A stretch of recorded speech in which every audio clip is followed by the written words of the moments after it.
So over the weekend, I was being taken care of by my mumsy like a big baby. I'm leaving here with something. You know what I mean? I'm from around the way. I'm leaving with something. A mother is God in the eyes of her child.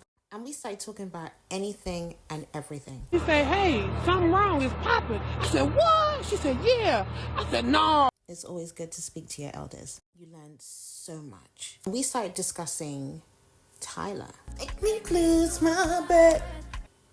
Yeah, Tyla. And this conversation around what is blackness. And I'm black, y'all, and I'm black, y'all, and I'm blacker than black, and I'm black, y'all. I'm blickety black, blacker than black, I'm blacker than black, yo, because I'm black and I'm black. Now, for those that don't understand, the whole topic of color is completely different in the Southern African region. And I'm talking all the way from Botswana right down to the bottom of South Africa. Now, during my Mother's Day, if you are a particular complexion or if you have particular mixtures in your heritage, you are not considered black. You are not considered white. You are what's known as colored. Tyla is colored. And this also pertains to that brown paper bag rule as well. If you are lighter than a brown paper bag, you are white passing, but you are not white. This can be seen as the one drop rule. If you have one drop of black in you, it doesn't matter how much it is, you are not white.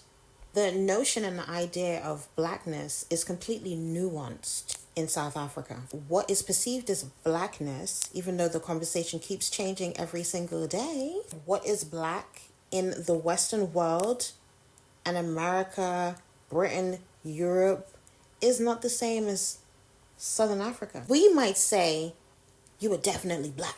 What people during apartheid had to go through. During apartheid, the government separated the mainly Afrikaans-speaking people from black Africans and forced them to live in areas like this one. On the streets, we meet some community activists holding a meeting about the challenges facing Westbury.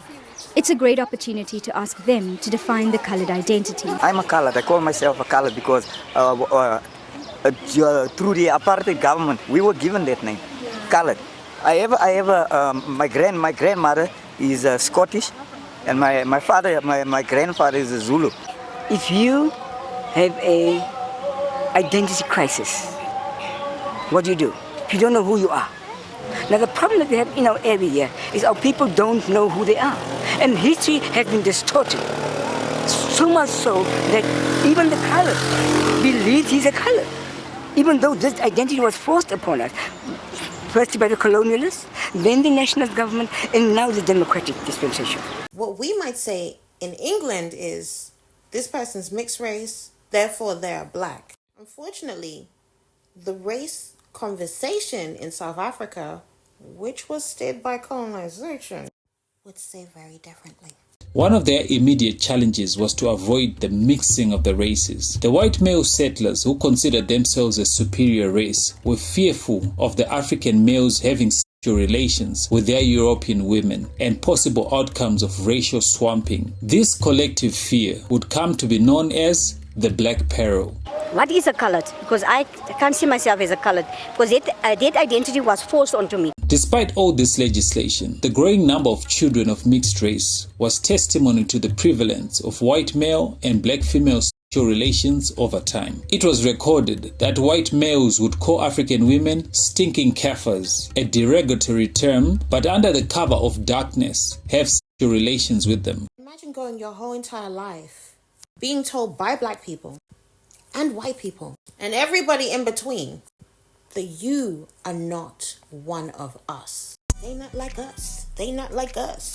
What do you think will happen? Oh, jump scare. Understanding other people's cultures really does help with this kind of topic to what is perceived as black and who is in closer proximity to what is blackness. Black, blacker than black, I'm blacker than black, yo. So when you hear Tyla say that she is colored, she's not denying her blackness. She is speaking from the South African experience. And if you do not understand, read a book, learn about it. Ask your South African friends. Because before she was labeled as a race, she was African first. From our perspective, right, we're Nigerian. Who do y'all listen to out there? In South Africa, we listen to DJ Maporisa, You listen to Calvin Momo. We listen to obviously the Afrobeats, Wizkid, Yes. Rema, Arista, So who are some of your inspirations directly, like that inspired you to do music? Michael Jackson. Shout out Michael Jackson. Rest in peace. Yes. Yes, Rihanna, Tim's. Tim's. Yes. Tim's is a Plug huge up. inspiration for me. Like, comes from the continent and she's doing amazing things. And there's no denying that Tyla is African. Haibo means I don't even like it. Just is like Haibo. Like I don't even know how to explain it really, but it's just like an expression in South Africa that people use, and it can be used for multiple things. So this, in this case, it's just like Haibo. Like it's just like a vibe. So I really wanted to add that to the song just to make it more South African and me, you know. Ndatenda chaijo. Let's put that to rest.